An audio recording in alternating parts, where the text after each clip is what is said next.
শহীদ রাষ্ট্রপতি জিয়া রহমান নিজে অস্ত্র হাতে যুদ্ধ করে বাংলাদেশকে স্বাধীন করেছিল।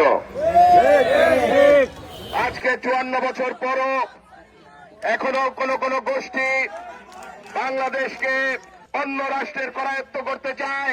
আজকে এই বিজয়ের দিনে আমরা প্রতিজ্ঞা করতে চাই, আগামী 12 তারিখে আরেকটি বিজয় ছিনিয়ে এনে আমরা বাংলাদেশের স্বাধীনতা এবং সার্বভৌমত্বকে সমুন্নত রাখবো ইনশাআল্লাহ। এই বিজয় র্যালিতে আসুন আমরা দুই হাত তুলে প্রতিজ্ঞা করি যে আমরা বাংলাদেশকে সকল ষড়যন্ত্র থেকে রক্ষা করবো ইনশাআল্লাহ। সকলকে ধন্যবাদ। আসসালামু আলাইকুম।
হচ্ছে গিয়ে যে আমাদের নতুন প্রজন্ম যারা 71 দেখেনি, যারা 24 দেখেছে, তো 71-এ যারা বাংলাদেশের বিরুদ্ধে অবস্থান নিয়েছিল তাদের ষড়যন্ত্র এখনো চলমান আছে, যারা বাংলাদেশকে বাংলাদেশ হতে দিতে চায় না।